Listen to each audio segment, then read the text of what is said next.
Hello बच्चों, आज की कक्षा में आप सभी का बहुत स्वागत है। आज हम लोग बसंत भाग 3 का पाठ 16 पानी की कहानी पढ़ेंगे। पानी की कहानी की पुनरावृत्ति करते हुए ये बता दूं आपको कि ये पाठ जो है आत्मकथात्मक शैली में लिखी गई है और इसमें एक पानी की बूंद जो है अपने जीवन की यात्रा का वर्णन करती है। इसके लेखक हैं रामचंद्र तिवारी जी। इन्होंने उसके जीवन का क्या महत्व है और कैसे सूर्य की रोशनी से ये भाप बनकर बादल बन जाते हैं, फिर इसके साथ इसका जो वैज्ञानिक तथ्य है एवं उसमें कल्पना का इन्होंने किस प्रकार से सामंजस्य किया है, ये बड़ा ही रोचक बन पड़ा है। अब आपको पाठ पढ़ना है। इस पाठ का प्रारंभ करती हूँ। पानी की कहानी, पाठ 16 पानी की कहानी। मैं आगे बढ़ा ही था कि बेर की झाड़ी पर से मोती की एक बूंद मेरे हाथ पर आ पड़ी। मेरे आश्चर्य का ठिकाना न रहा जब मैंने देखा कि ओस की बूंद मेरी कलाई पर से सरक कर हथेली पर आ गई है। मेरी दृष्टि पड़ते ही वह ठहर गई। थोड़ी देर में मुझे सितार के तारों की सी झनकार सुनाई देने लगी। मैंने सोचा कि कोई बजा रहा होगा। चारों ओर देखा, कोई नहीं। फिर अनुभव हुआ कि यह स्वर मेरी हथेली से निकल रहा है। ध्यान से देखने पर मालूम हुआ कि बूंद के दो कण हो गए हैं और वे दोनों हिल हिल कर यह स्वर उत्पन्न कर रहे हैं, मानो बोल रहे हैं। इसमें जो है एक लेखक कहते हैं कि वे आगे बढ़े ही थे कि बेर की झाड़ी में से एक मोती की बूंद जो है उनके हाथ पर आ पड़ती है और वे बड़े आश्चर्यचकित होते हैं। और उसके पश्चात जो है ओस की बूंद उनकी कलाई पर से सरक कर सीधे हथेली पर आ जाती। सरकना का अर्थ है फिसल जाना। मेरी दृष्टि पड़ते ही वह ठहर गई। जैसे इनकी दृष्टि पड़ी उस बूंद पर, ये जैसे लगा कि वो बूंद जो है वहीं पे ठहर गई है। थोड़ी देर में मुझे सितार के तारों की सी झनकार सुनाई दी। थोड़ी देर में ऐसा उन्हें प्रतीत हुआ, अनुभव हुआ कि कोई सितार का तार जैसे झंकृत हो रहा है। मैंने सोचा कोई बजा रहा होगा।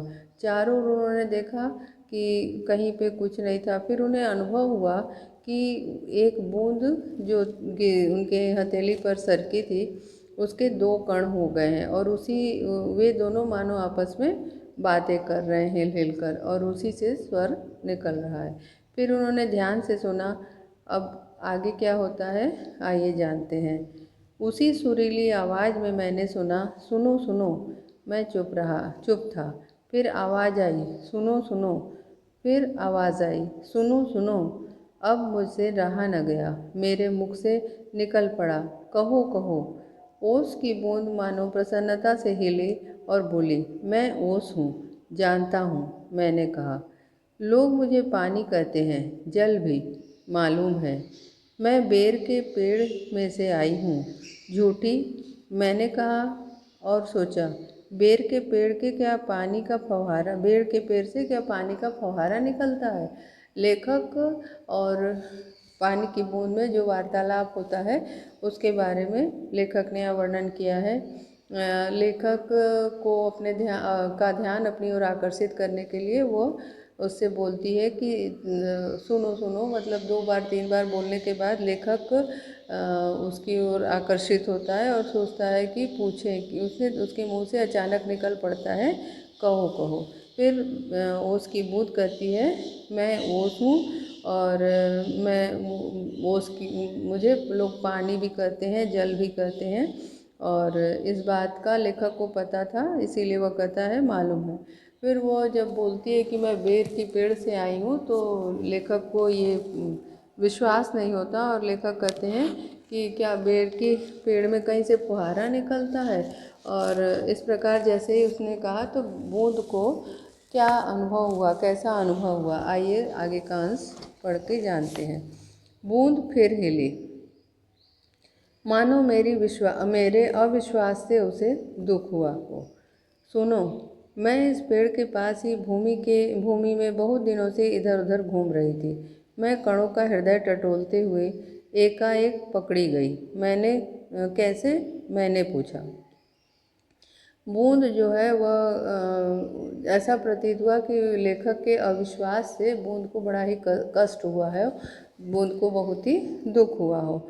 इसीलिए वह जो है लेखक फिर कहता है, उससे पूछता है, फिर वो बताती है, जवाब देती है कि मैं इस पेड़ के पास भूमि में बहुत दिनों तक इधर उधर घूम रही थी। मैं कणों का हृदय टटोलती फिरती थी कि एकाएक पकड़ी गई। कण जो मिट्टी के धूल के कण हैं उनके बारे में कहा गया है कि मैं कणों का धूल के कणों के बारे में उन्होंने कहा है कि हृदय टटोलती मतलब पानी धरती के नीचे ही चलती हुई वो जाती है, वैसे ही कि अचानक से वह पकड़ ली जाती है। कैसे? मैंने पूछा। लेखक को बड़ा ही आश्चर्य हुआ। उसने पूछा, कैसे पकड़ ली गई? वह जो पेड़ तुम देखते हो ना, वह ऊपर ही इतना बड़ा नहीं है, पृथ्वी में भी लगभग इतना ही बड़ा है। वह एक सामने वाले पेड़ को संकेत करते हुए कहती है कि वह जो तुम सामने पेड़ देखते हो ना, ये ऊपर की ओर ही केवल बड़ा नहीं है, बल्कि यह नीचे की ओर भी बड़ा ही है। इतना ही बड़ा वो नीचे की ओर भी है। उसकी बड़ी जड़ें, छोटी जड़ें और जड़ों के रोए हैं।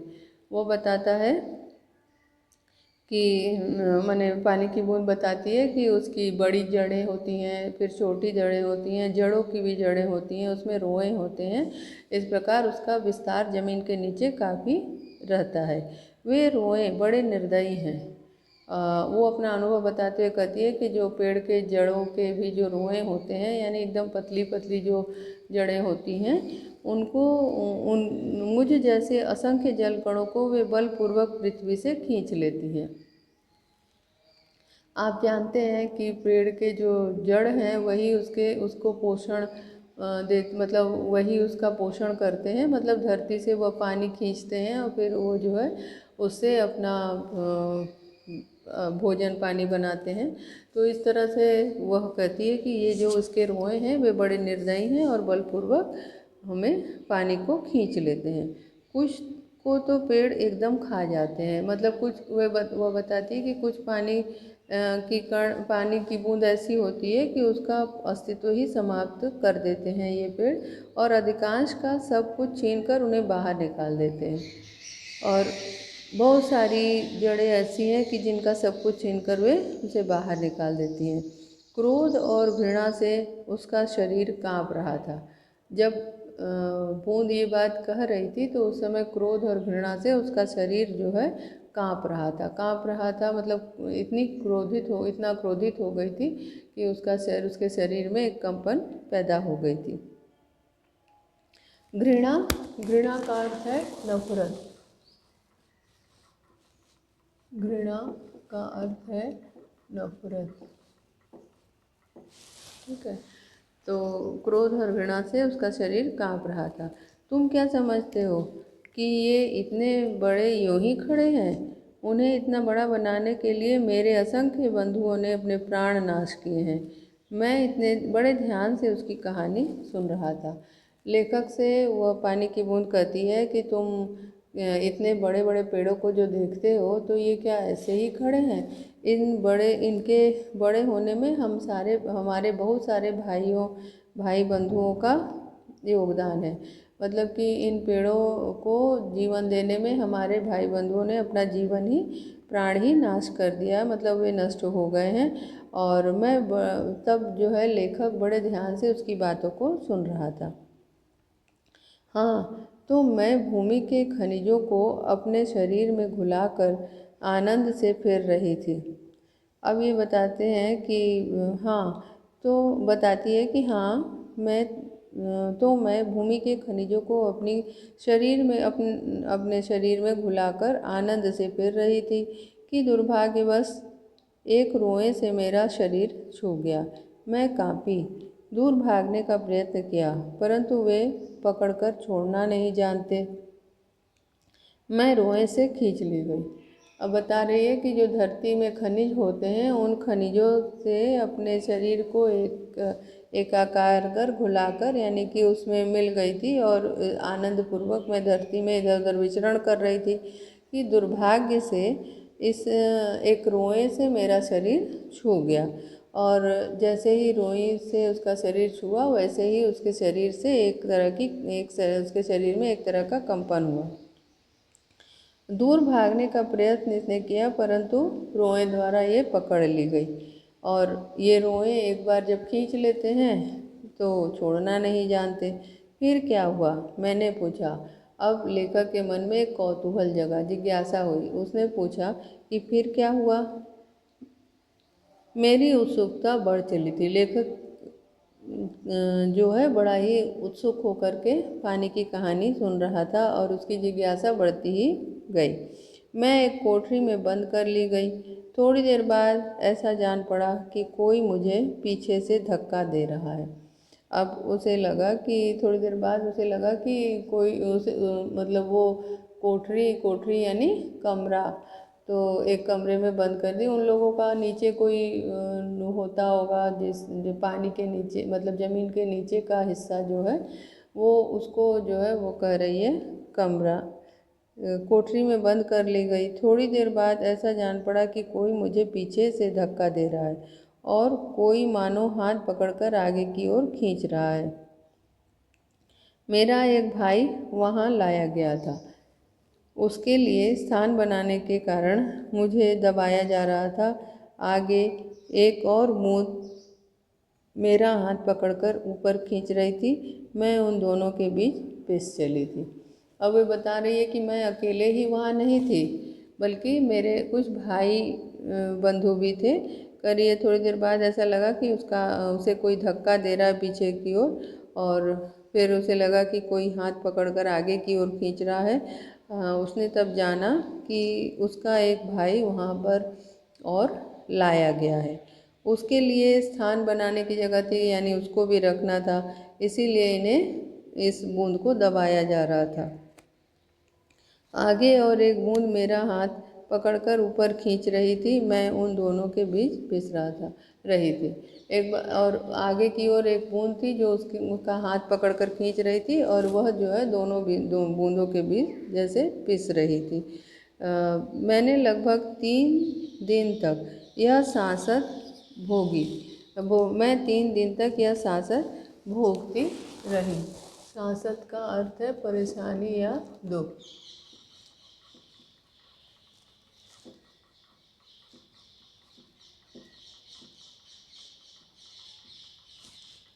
सांसत का अर्थ है परेशानी या दुख। कह रही है मैं लगभग 3 दिन तक यह सांसत भोगती रही। मैं पत्तों के नन्हे नन्हे छेदों से होकर जैसे तैसे जान बचाकर भागी। अभी बताती है कि वह जो है यहाँ पे रही तो वो जैसे लग रहा था कि कष्ट झेल रही थी, और उस प्रकार पत्तों के जो नन्हे नन्हे छेद हैं उसमें से होकर के वह वहाँ से किसी तरह से जान बचाकर बाहर भागी। मैंने सोचा था कि पत्ते पर पहुँचते ही उड़ जाऊंगी, परंतु बाहर निकलने पर ज्ञात हुआ कि रात होने वाली ही थी और सूर्य जो हमें उड़ने की शक्ति देते हैं जा चुके थे। अब वो जब बाहर आई तो उसे लगा कि पत्ते के अंदर जो छेद है उसमें से मैं निकल के भाग जाऊंगी, मतलब उड़ जाऊंगी। यानी कि सूर्य अगर रहते तो सूर्य के कारण ये जो बूंद है वो भाप बनकर उड़ जाती, लेकिन रात हो गई थी और उसे उड़ने का सहारा नहीं मिला क्योंकि सूर्य अस्त हो गए थे, सूर्य जा चुके थे, और इसी कारण वह वायुमंडल में इतने जलकण उड़ रहे थे कि मेरे लिए कहीं वहाँ स्थान नहीं था। और पूरे वायुमंडल में बहुत जलकण उड़ रहे थे जिसके कारण उसको वहाँ पर भी स्थान नहीं मिला। अब तो मैं अपने भाग्य पर भरोसा कर पत्तों पर ही सिकुड़ी पड़ी रही। अब जब उसको वायुमंडल में भी कहीं जाने का स्थान नहीं मिला तो वहीं पे वो सिकुड़ी हुई पड़ी थी। अभी जब तुम्हें देखा तो जान में जान आई और रक्षा पाने के लिए तुम्हारे हाथ पर कूद पड़ी। अब बताती है कि मैं यूं ही तुम्हारे पास नहीं आई हूँ, बल्कि जब तुम्हें मैंने देखा तो मुझे लगा मेरे प्राणों की रक्षा हो जाएगी और उसी कारण मैं तुम्हारे पास आई हूँ। ठीक है, तो इस दुख तथा भावपूर्ण कहानी का मुझ पर क्या प्रभाव पड़ा। मैंने कहा, जब तक तुम मेरे पास हो कोई पत्ता तुम्हें छू न सकेगा। ये लेखक ये बताते हैं कि लेखक उसे आश्वासन देते हैं, लेखक उसे बताते हैं कि जब तक तुम मेरे पास हो, यानी कि जब तक तुम मेरे संरक्षण में हो, तब तक कोई पत्ता तुम्हें कोई नुकसान नहीं पहुंचा पाएगा। क्योंकि लेखक जो है उसकी कहानी सुन के भावाभिभूत हो गया था, मतलब उसको अंदर एक बूंद के प्रति संवेदना जागृत हो गई थी। भैया, तुम्हें इसके लिए धन्यवाद है। मैं जब तक सूर्य न निकले तभी तक रक्षा चाहती हूँ। उनका दर्शन करते ही मुझ में उड़ने की शक्ति आ जाएगी। मेरा जीवन विचित्र घटनाओं से परिपूर्ण है। परिपूर्ण का क्या अर्थ है? परिपूर्ण माने भरा हुआ। परिपूर्ण का अर्थ है भरा हुआ। अब बूंद जो है उसका आश्वासन पाकर, लेखक का आश्वासन पाकर उसे धन्यवाद देती है और कहती है कि आपको भैया, तुम्हें मैं धन्यवाद देती हूँ। और ये बताती है कि सूर्य जब तक नहीं निकलते तभी तक मैं आपकी सहायता चाहती हूँ, तभी तक आप मेरी रक्षा करिए, क्योंकि सूर्य के दर्शन मिलते ही हमारे अंदर उड़ने की शक्ति आ जाएगी।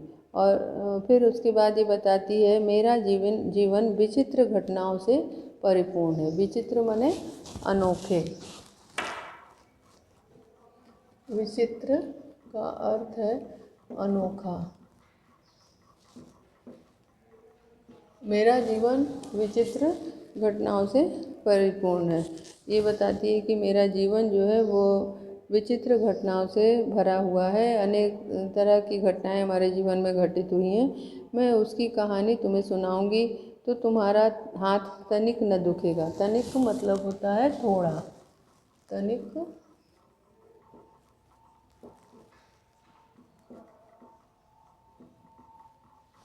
तनिक का अर्थ क्या होता है? थोड़ा।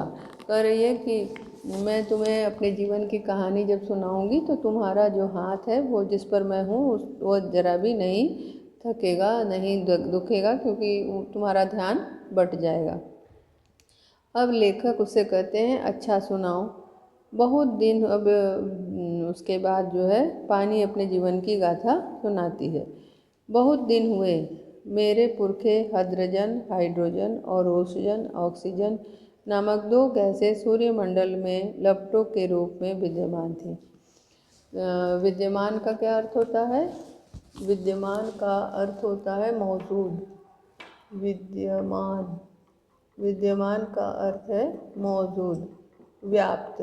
ठीक है, मौजूद मतलब बहुत दिन हुआ मेरे पुरखे माने पूर्वज। पुरखे का अर्थ होता है पूर्वज। पुरखे का अर्थ है पूर्वज। बता रही हैं कि बहुत दिन हुआ कि मेरे जो पुरखे थे, यानी मेरे जो पूर्वज थे, उनको हाइड्रोजन कहते हैं और इनको हाइड्रोजन भी कहते हैं। ऑक्सीजन यानी ऑक्सीजन, ये दोनों गैस सूर्यमंडल में लपटों के रूप में विद्यमान थे। सूर्यमंडल में ये दोनों जो है लपट किसे कहते हैं? आग की जैसे लपटें होती हैं ना, तो आग की लपटों की तरह ये विद्यमान थे, ऐसा ये बता रहे हैं। ठहरो। विद्यमान थी। सूर्यमंडल अपने निश्चित मार्ग पर चक्कर काट रहा था। वे दिन थे जब हमारे ब्रह्मांड में उथल पुथल हो रही थी। बता रही है वो बूंद कि उस समय जो है सूर्यमंडल अपने निश्चित जो उसका मार्ग था उसमें वो चक्कर काट रहा था। वे दिन जब उस समय क्या था कि पूरे ब्रह्मांड में क्या हो रहा था? बहुत उथल पुथल मची हुई थी और मतलब कुछ अंदर अंदर क्रियाएं चलती रही। और उसके पश्चात क्या हुआ कि अनेक ग्रह और उपग्रह बन रहे थे, मतलब उसमें भी तोड़ फोड़ हो रहा था, नई नई रचनाएं हो रही थी। और इस प्रकार इस दौरान बहुत सारे ग्रह बने, बहुत सारे उपग्रह बने। फिर लेखक मुझसे पूछते हैं, ठहरो, क्या तुम्हारे पुरखे अब सूर्यमंडल में नहीं हैं? लेखक पूछते हैं कि क्या तुम्हारे जो पुरखे थे, पुरखे यानी पूर्वज, वे अब सूर्यमंडल में नहीं हैं? मैं उनसे उनके वंशज अपनी उनके वंशज अपनी भयावह लपटों से अब भी उनका मुख उज्ज्वल किए हुए हैं। वह लेखक के प्रश्न का उत्तर देते हुए कहती हैं, हमारे पूर्वज हैं, परंतु वे अभी और वे जो है अभी भी अपनी भयावह, भयावह का अर्थ है भयानक, भय लगने वाला, भयावह, भयावह का अर्थ है भयानक, भयानक लपटों यानी जो आग की लपट होती है ना, लौ होती है ना, उसे बोलते हैं लपट। अभी भी वो बताती है कि अभी भी ये गैस है और अपनी भयानक लपटों से यानी भयानक लौ से अपने अभी उनका मुख उज्जवल किए हैं, मतलब उनके कार्यों से उनका नाम अभी भी चल रहा है, अच्छे कार्य कर रहे हैं इसीलिए उनका नाम चल रहा है। मतलब कि अपने जो वंश परंपरा के अनुसार कार्य करते हैं ना, तो यहाँ पे क्योंकि आत्मकथा है और यहाँ पे मानवीकरण भी किया गया है। मानवीकरण किसे कहते हैं?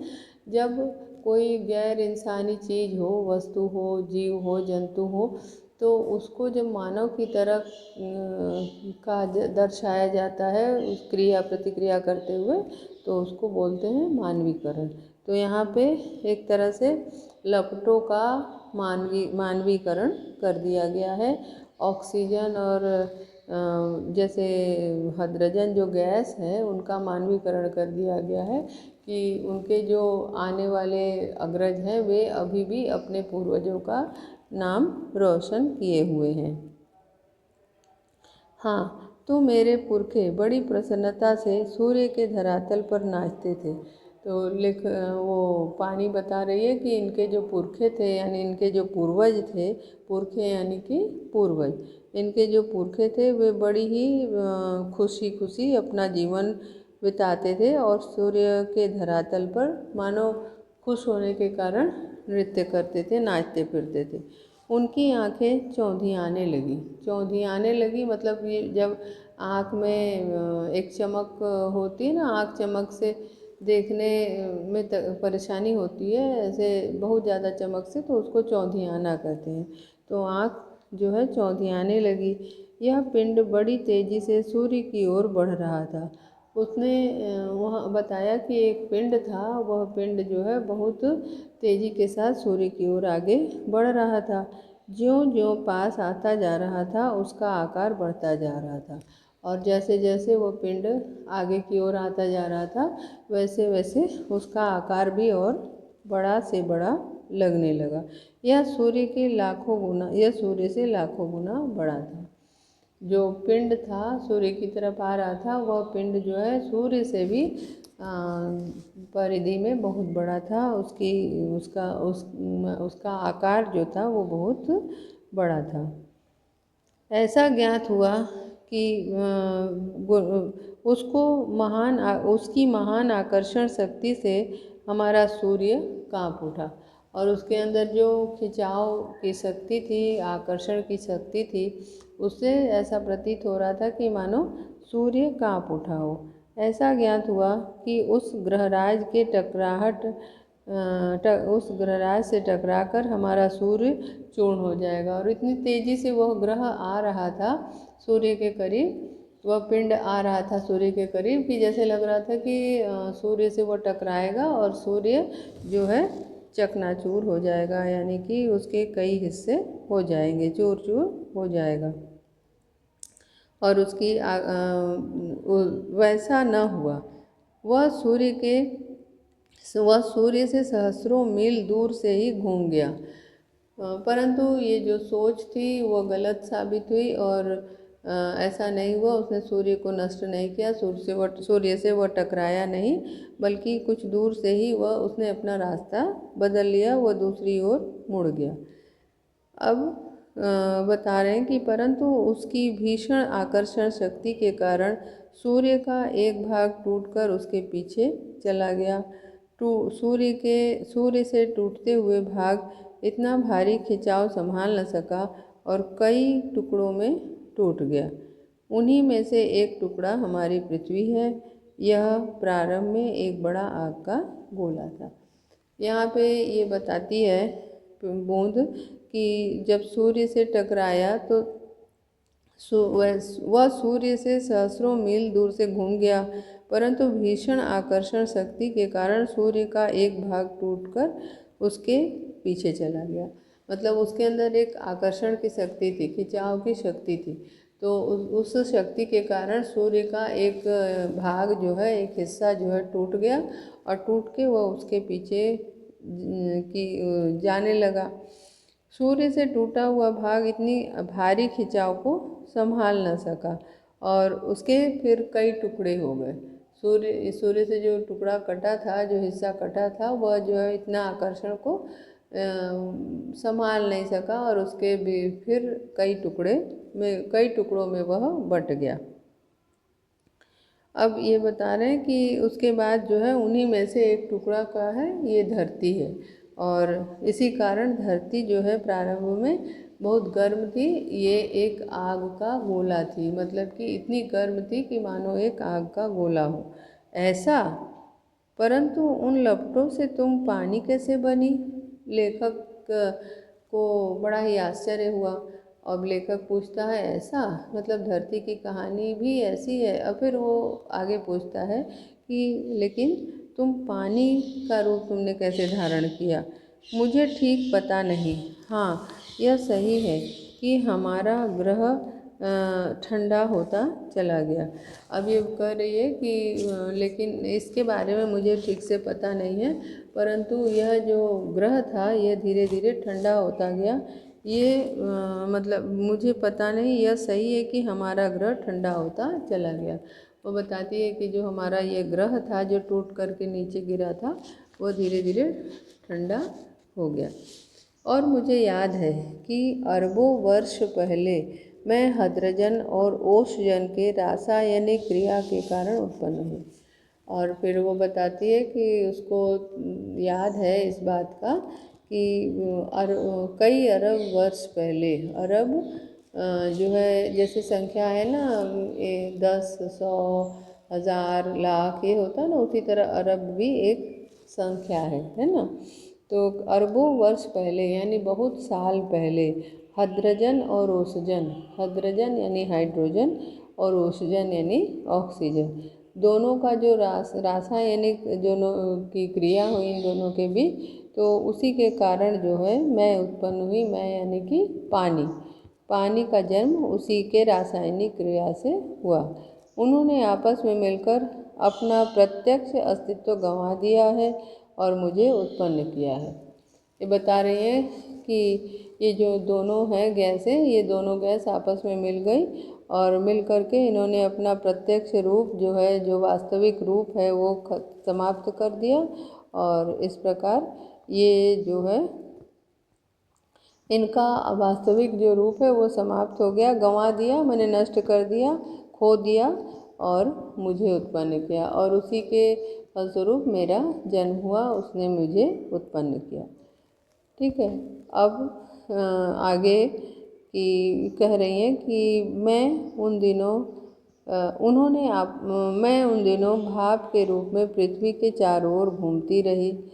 बता रही हैं कि वह जो है उन दिनों पृथ्वी के चारों ओर घूमती रही। अब ये बता रही है कि वो पृथ्वी के चारों ओर घूमती थी और उसके बाद न जाने क्या हुआ, जब मुझे होश आया तो मैंने अपने को ठोस बर्फ के रूप में पाया। बता रही है पानी की बूंद कि उसके बाद क्या हुआ मुझे पता नहीं, पर जब मैंने होश में नहीं थी, जब इन्हें होश आया तो इनको पता चला कि ये ठोस रूप में मतलब उसने जो है ठोस रूप धारण कर लिया। और ठोस रूप क्या था? बर्फ का था। मेरा शरीर पहले भाप रूप में था, वह अब अत्यंत छोटा हो गया। वह पहले से कोई 17वां भाग रह गया था। मैंने देखा मेरे चारों ओर मेरे असंख्य साथी बर्फ बने पड़े हैं। कह रही है कि पहले जब वो भाप की तरह थी और उसके बाद जब ठोस रूप उसने धारण कर लिया तो उसका शरीर जो है भाप रूप, पहले भाप रूप में और बाद में जब बर्फ का रूप धारण कर लिया तो उसका शरीर बहुत ही छोटा हो गया। यानी कि पहले का जो था उसका रूप, उससे वो 17वां भाग रह गया है, माने एक भाग का 17वां भाग। अब वह अब अत्यंत छोटा हो गया है, वह पहले से 17वां भाग रह गया था। मैंने देखा मेरे चारों ओर मेरे असंख्य साथी बर्फ बने पड़े हुए हैं। अब शेष अगली कक्षा में पढ़ेंगे। धन्यवाद।